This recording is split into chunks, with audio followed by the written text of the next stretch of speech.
চৌধুরী বাড়ির সবাই সকাল সকাল ড্রয়িং রুমে বসে আছে আর খুশি মনে টিভির স্ক্রিনের দিকে তাকিয়ে আছে। সকল চ্যানেলেই একটাই সংবাদ চলতেছে, মন্ত্রী আবরাজ আয়ন চৌধুরীর বিচক্ষণতা ও তার টিমের সাহসিকতা, সেই সাথে আইমান চৌধুরীর আত্মত্যাগের গল্প। বাংলাদেশের টপ অফ দ্য নিউজ হয়েছে মন্ত্রী আবরাজ আয়ন চৌধুরীর সাহসিকতা এবং বিচক্ষণতা। দেশপ্রেমী তরুণ সমাজের কাছে তিনি আগে যেমন জনপ্রিয় ছিলেন, তার এই সাহসী কর্মকাণ্ডের কথা প্রচার হওয়ার পরে তিনি আরও জনপ্রিয় হয়ে উঠেছে। সবার মুখে আবরাজ আয়ন চৌধুরীর প্রশংসা। টিভির টকশোতে চলছে রণনিধন নিয়ে আলোচনা সমালোচনা, তবে সমালোচনাকারীদের জবাব তৎক্ষণাৎ দিচ্ছে প্রতিপক্ষ। বাংলাদেশের স্বাধীনতায় হস্তক্ষেপ করার জন্য ভারতের ওপর আন্তর্জাতিক চাপ বাড়তে লাগলো। নিজ দেশের মধ্যেও কোন্দল শুরু হলো। বিকাল 4টায় কনফারেন্স রুমে বসে আছে প্রধানমন্ত্রী খালেদা খানম এবং তথ্য ও স্বরাষ্ট্রমন্ত্রী আবরাজ আয়ন চৌধুরী। আল জাজিরা সাংবাদিক প্রশ্ন করল, আল জাজিরা মন্ত্রী আবরাজ সাহেব, আপনি যেভাবে পুরো বাংলাদেশে ছড়িয়ে ছিটিয়ে থাকা রাওয়ের এজেন্টদের গ্রেপ্তার ও এনকাউন্টার করিয়েছেন, তাতে কি ভারত সরকার চুপ থাকবে? তারা কি প্রতিশোধ নেবে না? CNN, আপনার কি মনে হয় রাও এখানেই থেমে যাবে? The New York Time, America সরকার এই বিষয়টি নিয়ে হোয়াইট হাউস থেকে প্রেস রিলিজ করেছে।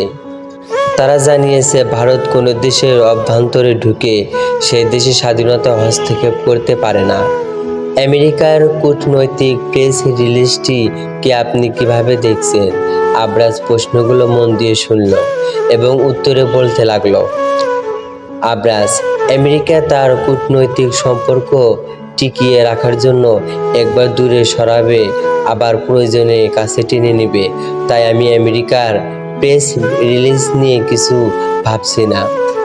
তবে রাও যদি আবারও আমাদের দেশে পুশিং করতে চায়, তাহলে দেশে রাওয়ের কবর দেওয়ার সাথে সাথে 7 স্টার ও তছনছ করে ফেলব।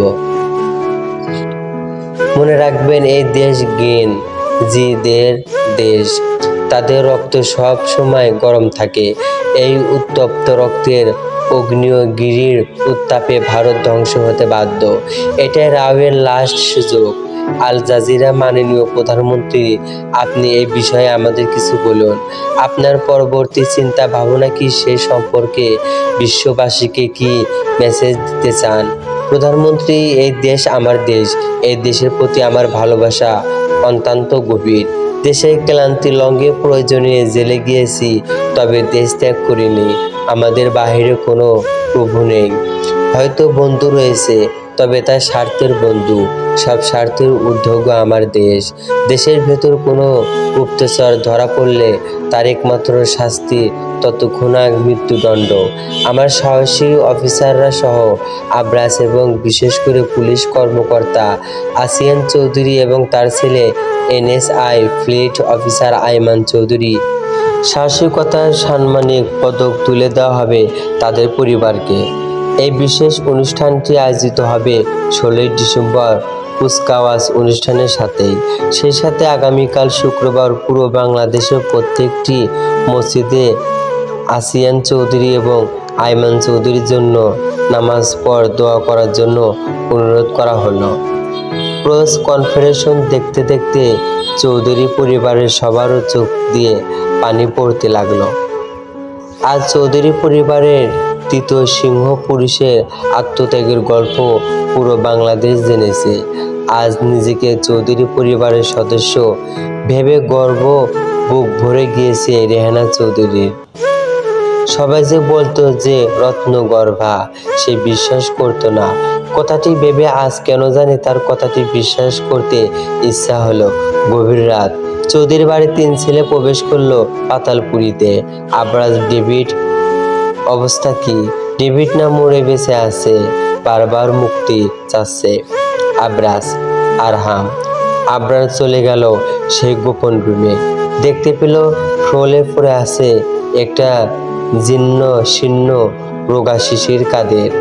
পুরো শরীরে এখন মাংস নেই বলেই চলে, শরীরের সব কয়টি হাড় বের হয়ে গিয়েছে। এই কয়টা দিন কোনো মতো শুকনো কয়টা রুটি আর 2 গ্লাস করে পানি ছাড়া আর কিছু পায়নি। কয়েকদিন আগে কত দাপটি নেতা ছিল, তার কি দাপট ছিল, নিজেকে ক্ষমতার ঊর্ধ্বে মনে করত। আজ সেই ক্ষমতাহীন শক্তিহীন অসহায় হয়ে পড়ে আছে। শিশির প্লিজ, আবরাজ আমাকে মুক্তি দে, আমাকে মেরে ফেল প্লিজ। আবরাজ, আজ তোকে মুক্তি দিতে এসেছি, তবে তোর মুক্তি এত সহজে হবে না, অনেক কষ্টে হবে। কথাটি বলে আবরাজ ইশারা করলো ডেভিডকে। ডেভিড এক বালতি অ্যাসিড আনতেই আবরাজ সেফটি গ্লোভস পরে নিল। অ্যাসিডের বালতি নিয়ে গেল শিশিরের কাছে। এরপর আবরাজের পাটা চুবিয়ে দিল অ্যাসিডের বালতিতে। আবরাজ, মনে আছে তোর লোকেরা অসহায় 12 বছরের পথ শিশু মরিয়াকে ধর্ষণ করে অ্যাসিড মেরে হত্যা করেছিল, আর তুই তাদের নিরপরাধ সাজিয়ে খালাস করেছিলি।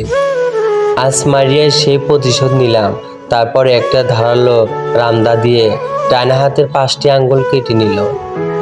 তারপর বলল, আবরাজ, মনে আছে সাংবাদিক রাশেদের কথা? তোর বিরুদ্ধে পত্রিকায় সংবাদ লিখেছিল, তাই তুই তার হাত কেটে নিয়েছিলি। শিশির বারবার আকুতি মিনতি করতে লাগলো তাকে আর টর্চার না করে মেরে ফেলতে। অ্যাসিডের পরে এভাবে হাতের আঙ্গুল কেটে নেওয়া শিশির কোনোভাবেই নিজের শরীরকে ধরে রাখতে পারতেছে না। তবে শিশিরের চিৎকার আহাজারিতে চৌধুরী পরিবারের 3 ছেলে যেন আরো শান্তি পাচ্ছে। আবরার, আরহাম এসে আরো সিংহস্রভাবে শরীরে প্রত্যেকটা হাড় ভাঙতে লাগলো। ঠিক তখনই রুমে প্রবেশ করলো রাফা চৌধুরী। শিশির তার দিকে তাকালো, দেখতে পেল রাফা চৌধুরীর চোখে প্রতিশোধের আগুন। সেদিন সে কিছু বলেনি, তার ভয়ঙ্কর রূপ ভাবি মাকে দেখাতে চায়নি, তাই চুপ ছিল। তবে আজ নিজের প্রতিশোধ পূর্ণ করতে এসেছে সে। রাফা, ডেভিড ওই স্পেশাল পাইপটি আনো। ডেভিড দৌড়ে গিয়ে পাইপটি এনে রাফা চৌধুরীর হাতে দিল। রাফা চৌধুরী এগিয়ে এসে বলল, রাফা, আরহাম, আবরার, ওর মুখ যেন বন্ধ না হয়। আর আবরার, যা আমার ওই স্পেশাল অ্যাসিডটা নিয়ে আয়। ফুপির কথা শুনে আরহাম আবরার জোর করে শিশিরের মুখ চেপে ধরল, আর রাফা চৌধুরী জোর করে শিশিরের মুখের ভেতর পাইপ ঢুকিয়ে দিল একদম গলা পর্যন্ত। শিশির অসহায় চোখে রাফা চৌধুরীর দিকে তাকালো। সে শুনেছিল মেয়েদের মন কোমল নরম, অথচ তার সামনে দাঁড়ানো মহিলাকে তার কোনোভাবেই কোমল নরম মনে হচ্ছে না, মনে হচ্ছে হিংস্র এক হায়না। আজকে তাহলে তার করুণ মৃত্যু এই মহিলার হাতেই হবে। ভেবেই নিজের অতীতের কথা মনে হলো। মেয়েদের তো সে মানুষই মনে করতো না, বিশেষ করে বাঙালি মেয়েকে, ওই তার দ্বিতীয় স্ত্রীকে ও তো সে তার প্রাপ্য সম্মান দেয়নি, কি নৃশংসভাবে তাকে হত্যা করেছে। অথচ আজ সেই নারী জাতি তাকে করুণ মৃত্যু দিবে। কথাগুলো ভাবতে ভাবতেই আবরাজ অ্যাসিড এনে রাফা চৌধুরীর হাতে দিল। রাফা চৌধুরী পাইপের ভেতর অ্যাসিড ঢেলে দিল। অ্যাসিড সোজা গলায় বেয়ে পেটে চলে গেল। এদিকে শরীরের সর্বশক্তি দিয়ে চিৎকার করতে লাগলো শিশির কাদের। তার পুরো শরীর জ্বলে যাচ্ছে। রাফা চৌধুরীর হাতের ইশারায় আনা হলো ঠান্ডা বরফ পানি। 30 ডিগ্রি সেলসিয়াস তাপমাত্রা সেই পানির। ওই পানিতে ডুবানো হলো শিশির কাদেরকে। পানিতে কেমিক্যাল দেওয়া হয়েছে, তাই পানি পুরোটা বরফে পরিণত হয়নি। ঠান্ডা পানিতে জমতে জমতে শরীরে সকল রক্ত জমাট বাঁধতে শুরু করলো। শিশির কাদেরকে ছুঁড়ে মারা হলো জ্বলন্ত উত্তপ্ত অগ্নিকুণ্ডে, যেখানে জীবন্ত অবস্থায় দাহ করা হয় শিশির কাদের চৌধুরী ওরফে অরূপ দাসের। এখানে শেষ হয় শিশির কাদের অধ্যায়। ভোরবেলায় বাড়ি ফিরল রাফা চৌধুরী এবং তার 3 ভাতিজা আবরাজ, আবরার, আরহাম। ঘুমে গেলেও ঘুমায়নি রাফা চৌধুরী। তার চোখে ঘুম আসতেছে না। সে বাইরে বাগানে হাঁটাহাঁটি করতে লাগলো। একটু পর সে দেখতে পেল জারিন বাগানে আসতেছে। সে বুঝে গিয়েছে তার রাগী ভাতিজা জারিনকে ঘর থেকে বের করে দিয়েছে। রাফা চৌধুরী জারিনকে উদ্দেশ্য করে বলল, রাফা, জারিন এদিকে আসো। জারিন এগিয়ে এলো। রাফা চৌধুরী জারিনকে দোলনায় বসতে বলল। জারিনের পাশে তিনি নিজেও বসলো। রাফা চৌধুরী, কিছু বলছো না যে? জারিন, ভাবতেছি। রাফা, কি ভাবতেছে? জারিন, চাচি বলবো নাকি? ফুপি। রাফা চৌধুরী তাচ্ছিল্যের সাথে বলল, রাফা, আমি তোমার চাচি কোনো দিনও ছিলাম না। যদি এসবের সাথে অন্য কেউ না থেকে তোমার পরিবারই শুধু থাকতো, তাহলে দেখতে কবেই তোমার পুরো পরিবারকে আমি শেষ করে দিতাম। জারিন, আমাদের ওরাফা হয়তো। ওসব বাদ দাও। এখন বলো, তুমি এই সময় এখানে কেন? আরহাম তো মাত্র রুমে গেল। জারিন চুপ। রাফা, বুঝেছি, তা আরহাম কেন রুম থেকে বের করে দিল? জারিন, সারা রাত কই ছিল জানতে চেয়েছি, তাই। ধীর কণ্ঠে বলল রাফা। দেখো জারিন, আরহাম রাগী হলেও ওর মনটা অনেক ভালো। আমি জানি তুমি আরহামকে ভালোবাসো। আমিও চাই তুমি আর আরহাম সুখে থাকো। তাই আমি আরহামের সাথে কথা বলবো। তুমি বিয়ের আগে আমার সাথে খারাপ ব্যবহার করেছ, এমনকি বিয়ের পরও সেসব কথা আরহাম জানে। ছেলেটা আমাকে অনেক ভালোবাসে, তাই তোমাকে সহ্য করতে পারতেছে না। তবে আমার বিশ্বাস আমি আরহামকে বুঝালেও বুঝবে। তবে হয়তো ও এখনো তোমাকে ভালোবাসতে পারেনি, শুধু প্রতিশোধ নিয়ে ভেবেছে, ভালোবাসার কথা ভাবেনি। তাই ও আমার কথা শুনলে হয়তো নরম হবে, আর সে সময়ই তোমার ভালোবাসা দিয়ে ওকে আপন করতে হবে। জারিন একটু চুপ থেকে সম্মতি দিয়ে ঝাপটি জড়িয়ে ধরল রাফা চৌধুরীকে। এরপর অতীতে করা পাপের জন্য ক্ষমা চাইতে লাগলো। ওপর থেকে নিজ বেলকনি থেকে সবটাই দেখলো আরহাম। একটা মুচকি হাসি দিয়ে রুমে চলে গেল। সে চাইছিল জারিন আগে তার ফুপির কাছে মাপ চাইবে, তারপর সে তাকে কাছে টেনে নেবে। যেহেতু বিয়ে হয়েছে, তাই সম্পর্ক থেকে পালিয়ে বাঁচা তো আর যাবে না। আজ 14ই ডিসেম্বর। চৌধুরীর বাড়িতে চলছে উৎসব মুখর পরিবেশ। চৌধুরীর বাড়ির ছাদে আয়োজন করা হয়েছে 3 জোড়া বিয়ের হলুদের অনুষ্ঠান। ছাদের এক পাশে বসে আছে আবরাজ, আবরার এবং ঈশান, আর আরেক পাশে বসে আছে মেহেক, রুষা এবং রেশমা। উৎসব মুখর পরিবেশে শেষ হয় হলুদের অনুষ্ঠান। তবে কেউ জানতো না তারা কোনো নিরাপত্তা দেখতে না পেলে ও প্রত্যেকটি মোড়, প্রত্যেকটি গলিতে এসকে এবং শ্যাডো গ্যাং লোক রয়েছে ছদ্মবেশে। ইনভেন্ট ম্যানেজমেন্টেড ও ছদ্মবেশে রয়েছে তাদের লোক। বাড়ির আশেপাশে প্রত্যেকটি বাড়ির ছাদে স্পাইপার দিয়ে দাঁড়িয়ে আছে শ্যাডো গ্যাংয়ের স্পাইপার স্পেশালিস্টরা। পুরো এলাকা জুড়ে চলছে ক্ষুদ্র মাছের মতো ড্রোন। ড্রোন দিয়ে পুরো এলাকা দেখা হচ্ছে কোথায় কোনো অনাকাঙ্ক্ষিত ঘটনা ঘটতেছে কিনা। দেখতে দেখতে চলে এলো বিয়ের মুহূর্ত। এই কয়েকদিনে শেখদের বাড়ি এবং ঈশানদের বাড়ির সবাই চৌধুরী বাড়িতেই ছিল। রাবিয়া শেখদার এবং মহসিন শেখদার যখন চৌধুরী বাড়িতে প্রবেশ করলো, তখন তাদের চোখ কপালে।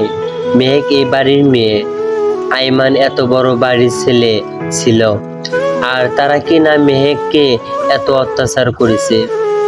এদিকে মেহেকের বান্ধবী ঈশা তো চৌধুরীর বাড়ি দেখেই জ্ঞান হারানোর অবস্থা হয়েছিল। ঈশা, দোস্ত, এটা তোদের বাড়ি। মেহেক, তো তোকে কি অন্য বাড়িতে এনেছি? কড়া মেজাজে বলল ঈশা। আরে রাগিস কেন? আমি ভাবতেও পারতাছি না আমার বান্ধবী এত বড় বাড়ির মেয়ে। আর এখন তো আবার বউ মেহেক সম্পদ টাকা পয়সা নিয়ে চৌধুরী বাড়ি কেউ বড়াই করে না। এসবের ঊর্ধ্বেও তো আর আমার বন্ধুত্ব। তুই আমার বিপদের দিনগুলোতে পাশে ছিলি। তুই না থাকলে হয়তো মেহেকের অস্তিত্বই বিলীন হয়ে যেত। মেহেকে ইমোশনাল হতে দেখে ঈশা কথা ঘুরিয়ে খুনসুটি করতে লাগলো। মেহেক রুষা এবং রেশমাকে সাজাতে পার্লারে নিয়ে গিয়েছে রাফা চৌধুরী। মেয়েদের বিয়ের সকল দায়িত্ব নিয়েছে রাফা চৌধুরী এবং ছেলেদের বিয়ের দায়িত্ব নিয়েছে আয়ান চৌধুরী। তবে ঈশানের বাবা আপত্তি করলেও আয়ান চৌধুরী তা শোনেনি। আবরার এবং ঈশান বসে আছে তাদের সিটে। ঠিক তখনই দরজা দিয়ে প্রবেশ করে মেহেক, রেশমা এবং রুষা। ছেলেরা হা হয়ে তাকিয়ে আছে তাদের নিজ নিজ বৌদের দিকে। ঠিক তখনই আরহাম গিয়ে ঠাস করে চাটি মারল আবরাজ এবং আবরারের মাথায়। আবরাজ, এই মারলি কেন? আবরার, ভাইয়া তুমি মারলে কেন? আরহাম কর্কশ কণ্ঠে বলল।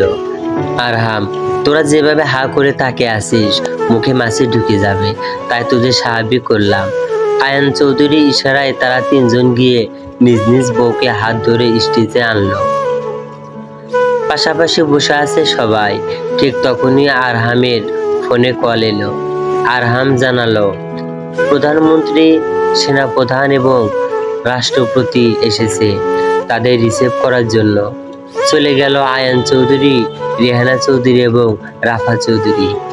এক পাশে দাঁড়িয়ে আছে রাবেয়া শিকদার আর মহসিন শিকদার। তাদের চোখ তাদের মেয়ের দিকে। রাবেয়া, দেখছো মহসিন আমাদের মেয়েকে কত সুন্দর দেখাচ্ছে? মহসিন, দেখেছি, একদম চাঁদের মতো।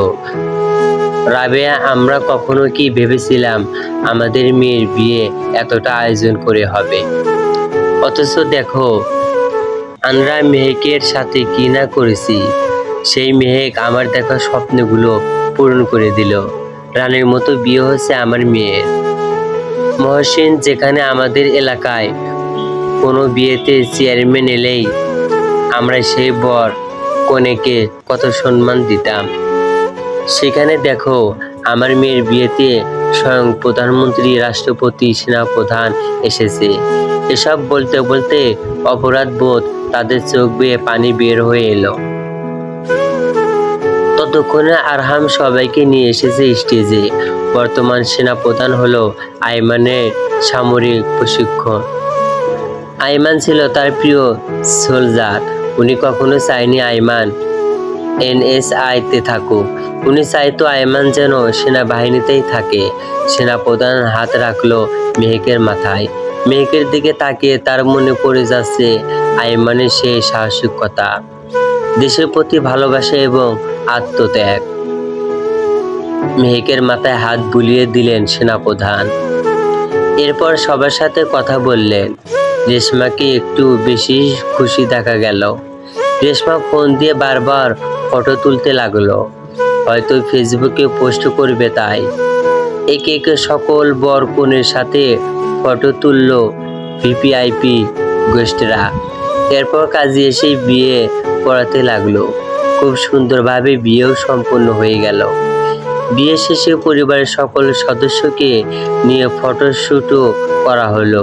প্রধানমন্ত্রী, খালেদা খানম সহ বাকি VIP গেস্টরাও তিন বর কনের জন্য আনা গিফট তাদের হাতে দিয়ে চলে গেল। দেখতে দেখতেই বিয়ের সকল কার্যক্রম শেষ করে কমিউনিটি সেন্টার থেকে চৌধুরী বাড়িতে ফিরল সবাই।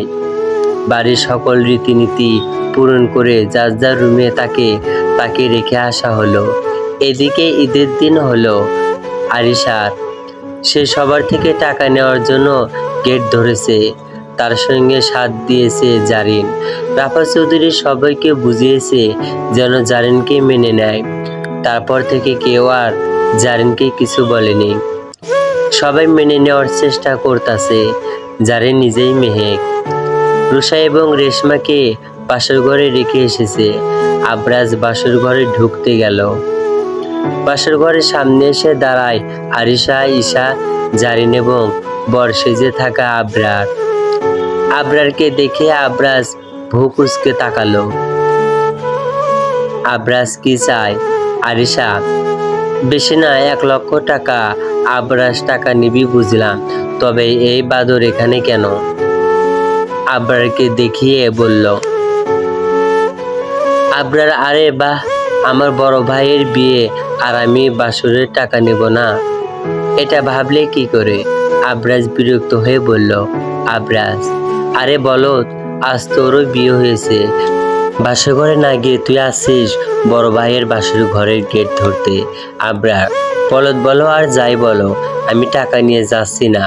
আবরাজ বিরক্ত হয়ে পকেট থেকে 1 লাখ টাকার বান্ডিল বের করে দিল আরিশাকে।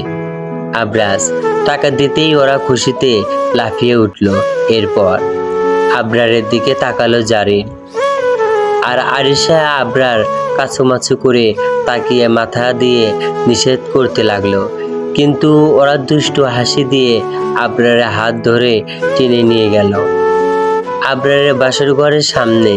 জারিন, এবার আবরার, তুমি তোমার টাকা দাও।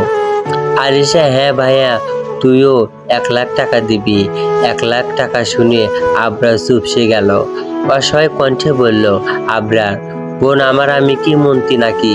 আমি ছোট একটা চাকরি করি, অল্প টাকায় বেতন, তার নিজের পেছনে শেষ হয় সব টাকা। এতদিন ফুপি আমার হাত খরচ চালিয়েছে, তোরা যদি 1 লাখ টাকা চাস, মন্ত্রী বাড়িতে চুরি করা ছাড়া আমার উপায় থাকবে না। আরিশা মজা করে বলল। আরিশা মন্ত্রীর বাড়িতে চুরি করলেন NSI এর ডেপুটি ডিরেক্টর আবরার আয়ান চৌধুরী। হেডলাইটটা কেমন হবে বড় ভাই? আমার কিন্তু হেভি পছন্দ হয়েছে। জারিনও মজা করে বলল। জারিন, তাহলে চুরিটা করেই আনো দেবরজি, তারপর না হয় বাসর ঘরে ঢুইকো। ঈশা, হ্যাঁ ভাইয়া, তাহলে তাই করেন, আমি ততক্ষণে আপনার বউ পাহারা দেই। আপনার অনুপস্থিতিতে যদি কেউ আবার আপনার বউ চুরি করে নিয়ে যায়। ঈশার কথা শুনে সবাই উচ্চ শব্দে হেসে উঠল। আবরার বোন, আমার 10,000 টাকা আছে, এটা নিয়ে আমাকে ভেতরে যেতে দে। আরিশা, যা আনার দয়ালু মন, তুই লাস্ট 80,000 টাকা দিবি, তার ভেতরে যাবি। আবরার বোন, আনার একটু মন নরম কর, 30,000 টাকা দে, এটাই মেনে নে প্লিজ। আরিশা, লাস্ট 50,000 টাকা দে, না হলে তোর রুমে ঢোকা লাগবে না, তোর বাসরও করা লাগবে না। আবরার মুখটা ছোট করে পকেট থেকে টাকা বের করে আরিশাকে দিল। আরিশা টাকাটা গুনে বলল। আরিশা, 25,000 টাকা কেন? আবরার ভাইয়া দিয়েছে 1 লাখ টাকা, ওইটা 4 ভাগ করলে আমি পাই 25,000, তোদের দিতে হবে 50,000। ওইখানকার 25,000 আর আমার দেওয়া 25,000, মোট 50,000, হিসাব ক্লিয়ার। কথাটি বলেই ওদের সাজিয়ে দিয়ে আবরার রুমে ঢুকলো, আর 3 জোড়া চোখ বিস্ময়ে আবরারের যাওয়ার দিকে তাকিয়ে থাকলো। কামটা করলো কি? এই না হলো গোয়েন্দা অফিসার, কি বুদ্ধি রে বাবা! ঠিক একইভাবে ঈশানের থেকে ওরা 20,000 টাকা নিল। আবরাজ বাসর ঘরে ঢুকে দেখলো মেহেক বড় একটা ঘোমটা টেনে বসে আছে। আবরাজকে রুমে ঢুকতে দেখে মেহেক যেই আবরাজকে সালাম করতে যাবে, আবরাজ মেহেককে গম্ভীর স্বরে বলল, আবরাজ, মেহেক, এসব পায়ে হাত দিয়ে সালাম করা আমার পছন্দ না, আমি আশা করি এসব থেকে তুমি বিরত থাকবে। মেহেক বড় ভাবি যে বলল এটা করতে হয়, আবরাজকে কি বলল এটা তোমার মাথায় রাখতে হবে না। আমি কি বললাম এটা সব সময় মনে রাখবে, বুঝতে পেরেছো? মেহেক মাথা নাড়িয়ে সম্মতি দিল, অর্থাৎ সে বুঝতে পেরেছে। আবরাজ, চলো ওযু করে আসি। ওযু করে এসো, আমার নতুন জীবনের জন্য আল্লাহর কাছে দোয়া করি। মেহেক, ঠিক আছে চলুন। তারপর মেহেক আর আবরাজ গিয়ে ওযু করে এসে 2 রাকাত নফল নামাজ পড়ল। তারপর আবরাজ মেহেককে জড়িয়ে ধরে শুয়ে থাকলো। মেহেক, এই শুনুন না আবরাজ, বলো বউ মেহেক, আমার বাবু লাগবে। আমি ওর ছোট্ট ছোট্ট হাত ধরে হাঁটবো, ওর পুরো চৌধুরীর বাড়ি মাতিয়ে রাখবে। আবরাজ, মেহেক, তুমি এখনো অনেক ছোট, এখন তোমার পড়াশোনা করার বয়স। মেহেক বড়, মাও তো সবাইকে সামলিয়েও লেখাপড়া করেছে। আবরাজ, মা অনেক স্ট্রং পার্সোনালিটি মানুষ, তুমি নরম কোমল, তুমি পারবে না সোনা? মেহেক, আমি পারবো। আমি কোনো না শুনতে চাই না। আবরাজ, আচ্ছা ঠিক আছে, চলো তাহলে শুরু করা যাক। অন্যদিকে আবরার রুমে ঢুকতে রুষা আবরারের গলা চেপে ধরল। আবরার, এইসব কি? রুষা, আমাকে অনেক নাচিয়েছ, এখন তো বিয়ে করে নিয়েছি, এখন বুঝাবো কত ধানে কত চাল। আমাকে অনেক কষ্ট দিয়েছ, এবার তার শোধ তুলব। আবরার মানে? আবরারকে আর কিছু না বলতে দিয়েই রুষা তার কাজ শুরু করে দিয়েছে। আবরাজের ঠোঁটের সাথে তার ঠোঁট একত্র করে দিয়েছে। অন্যদিকে ঈশান রুমে ঢুকতেই দেখতে পায় তার বউ সেলফি তোলায় ব্যস্ত। ঈশানকে রুমে ঢুকতে দেখে রুষা বলল, রুষা, এই এদিকে আসো, আর তোমার ফোনটা দাও। ঈশান নিজের ফোনটা এগিয়ে দিল। রুষা ঈশানের সাথে নিজের আইডি অ্যাড করে ম্যারিড স্টার্ট দিল। এরপর ঈশানের হাতে ফোন দিয়ে দিল। ঈশান রুষার আইডির প্রোফাইলে প্রবেশ করে দেখতে পেল 3 ঘন্টার 30টা পোস্ট, সবগুলোই প্রধানমন্ত্রী, রাষ্ট্রপতি, সেনাপ্রধান সহ বিভিন্ন মন্ত্রীর সাথে বিয়ের সাজে তোলা ফটো। সব পোস্ট আর ক্যাপশন দেখে ঈশানের মাথায় হাত। এ কাকে বিয়ে করলো সে? এ তো হাফ মেন্টাল। আজ 15ই ডিসেম্বর, সকাল সকাল 3 নতুন বউ বাড়ির সবার জন্য রান্না শুরু করলো। রেশমা আর রুষা কিছু না পারলেও তারা মেহেককে সব কিছু এগিয়ে দিচ্ছে, আর মেহেক রান্না করতেছে। রান্না করা হয়ে গেল। চৌধুরী বাড়ির সবাই ড্রয়িং রুমে খাবার টেবিলে বসলো। সবাই নতুন বউদের রান্না খেয়ে 3 জনকেই টিপস দিল। খাওয়া দাওয়া শেষ। আবরাজ সবাইকে ড্রয়িং রুমে বসতে বলল। আবরাজ, কাল ঢাকা ক্যান্টনমেন্টে বিজয় দিবস উপলক্ষে কুচকাওয়াজ অনুষ্ঠিত হবে, যেখানে দাদু এবং চাচুকে সম্মাননা দেওয়া হবে। আমি আবরার হয়তো আজ আমার বাসায় ফিরব না, আমাদের ওইখানে কাজ আছে। আর হ্যাঁ, তোমাদের সবাইকে ভাইয়া নিরাপত্তার সাথে ক্যান্টনমেন্টে নিয়ে যাবে। তবে রেশমা, জি ভাইয়া। আবরাজ, ক্যান্টনমেন্টে একটা রিকোয়েস্ট টেট এরিয়ে বিয়েতে যা করেছো ওইখানে গিয়ে যেখানে সেখানে ফটো তোলা যাবে না, বুঝতে পেরেছো রেশমা? ঠিক আছে ভাইয়া। এরপর সবাই যা যা রুমে চলে গেল। একটু আবরার এবং আবরাজ রুষা মেহেকের থেকে বিদায় নিয়ে চলে গেল তাদের কাজে। আজ 16ই ডিসেম্বর, চৌধুরী বাড়ির সবাই বসে আছে অতিথিদের চেয়ারে। অতিথিদের চেয়ারে বসে থেকে তারা বিজয় দিবসের কুচকাওয়াজ দেখতে লাগলো। কুচকাওয়াজ শেষে অনুষ্ঠান পরিচালনাকারী বলে উঠল, মেজর জেনারেল, আজ আমাদের বিজয় দিবস। এই বিজয় যেমন আমাদের সহজে আসেনি, তেমনি বিজয়ের পর এই যে বাংলাদেশ নামক একটি দেশ পেয়েছি, এই দেশটিকে মাথা উঁচু করে রাখতে আমাদের বীর সৈনিকরা নিরলস ভূমিকা পালন করে যাচ্ছে।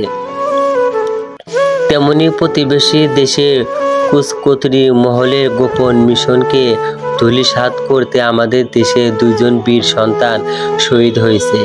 তাদের রেখে যাওয়া তথ্য প্রমাণ এবং পথকে অনুসরণ করে আমাদের দেশপ্রেমী অফিসাররা সেই কাজ সম্পূর্ণ করেছে।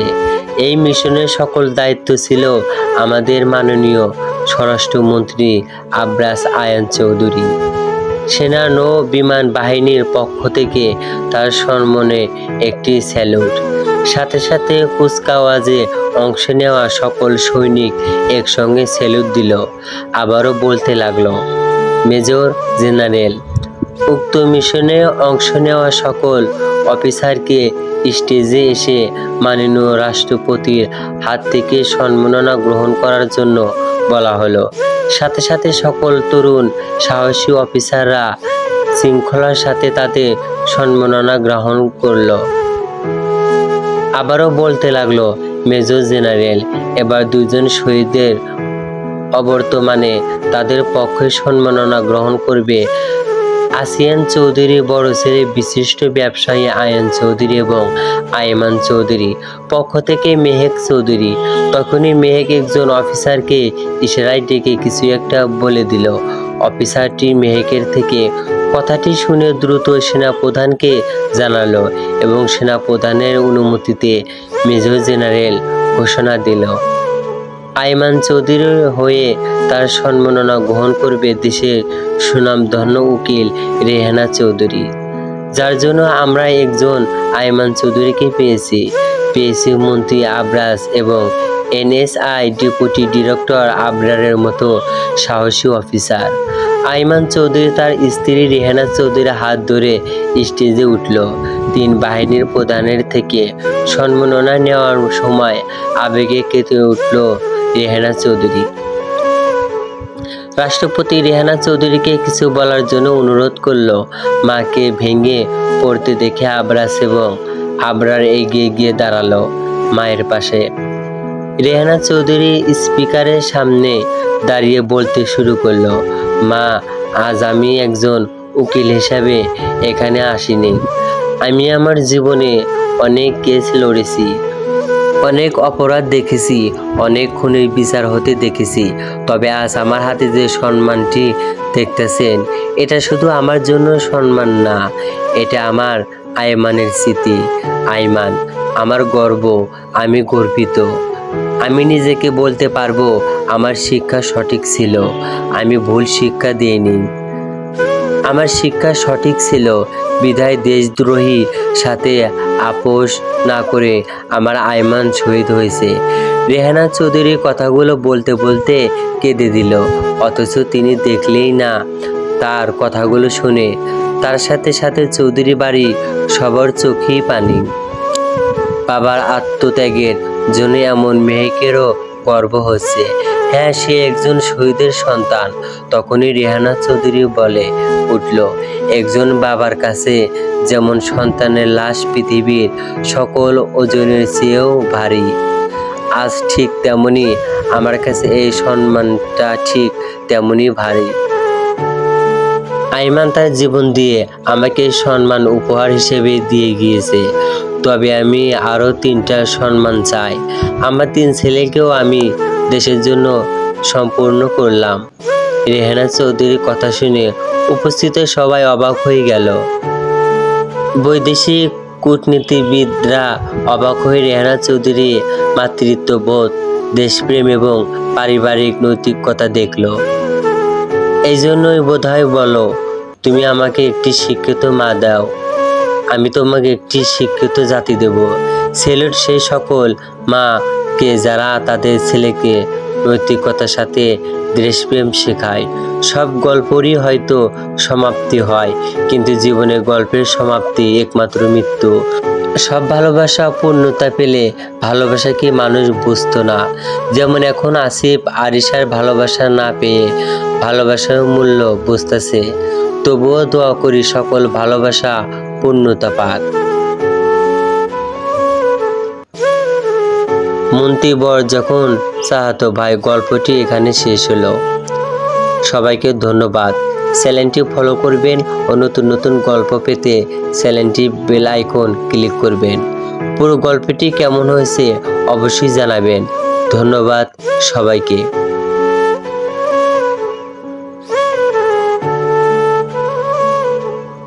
আল্লাহ হাফেজ।